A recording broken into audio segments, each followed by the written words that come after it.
Bien, ya hemos explicado, ¿no? El primer requisito es que esta persona con fama de santidad muera y se esperan los 5 años, ¿no? Indispensables y generalmente empieza la fase diocesana. ¿Qué significa fase diocesana? Significa que generalmente en la ciudad donde muere la persona, ¿no? Se pide la autorización al obispo encargado de administrar la ciudad X, ¿no? Al obispo de empezar el proceso de canonización en una etapa todavía regional, local. Por esta razón es un proceso todavía, en su primera etapa, es un proceso diocesano, que no involucra, sino indirectamente, ¿no? El Vaticano o la Santa Sede o la Congregación de las Causas de los Santos, ¿no? Entonces, insisto, lo primero es que esta persona tenga fama de santidad. El segundo elemento indispensable es el actor. ¿Qué significa actor? El actor es una asociación, grupo, institución, órdenes religiosas, universidad católica, ¿no? Que se encargue de empujar el proceso de canonización. Generalmente, no siempre, pero generalmente la persona candidata a la santidad no es una persona cualquiera, generalmente es un fundador. Puede ser un fundador de una orden religiosa, puede ser un fundador de una universidad, de escuelas, etcétera, etcétera, ¿no? Entonces, generalmente es esta institución, generalmente el fundador muere, la orden,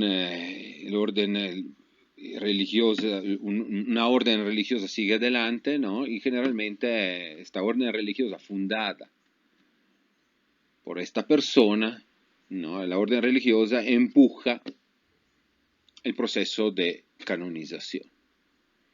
Y lo primero que hace este actor es contratar un postulador diocesano. ¿Qué significa eso? Significa el postulador diocesano es un abogado, básicamente, que se encarga de empujar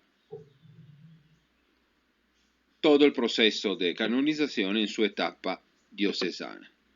Después, también en Roma, también en la Santa Sede, hay otros postuladores que le dan seguimiento al proceso de canonización en la etapa, en la fase romana, ¿no? Entonces, estos elementos son muy importantes, ¿no? Si no hay un actor, es muy difícil que una persona también con fama de santidad pueda seguir adelante, ¿no? El obispo de la diócesis donde muere esta persona, ¿no? Recibe los primeros datos recopilados por el actor y el postulador que se encarga de escribir, ¿no? Un primer expediente, ¿no? Y se recibe una biografía, se recibe análisis del candidato, generalmente se insiste mucho en esta etapa sobre la fama de santidad, este candidato, ¿no? Generalmente el obispo se consulta con los otros obispos que residen en las diócesis cercanas, ¿no? Y por último se consulta a la Santa Sede. No olvidamos que en muchos casos el candidato a la santidad no es una persona cualquiera, generalmente es un fundador.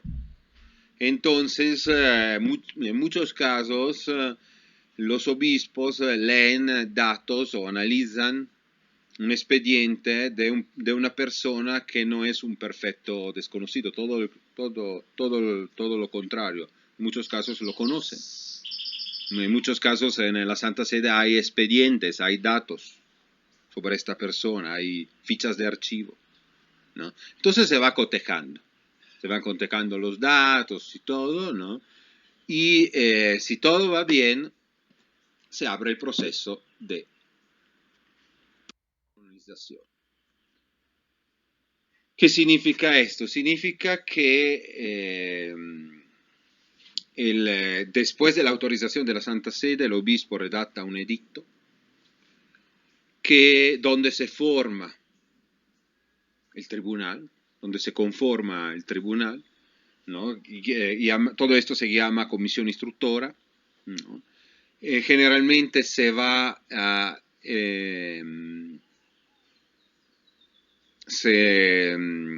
el obispo elige un delegado, puede ser el mismo obispo, puede ser otra persona de confianza. Generalmente son personas con un perfil mínimo, con una licenciatura en Derecho Canónico, tienen un perfil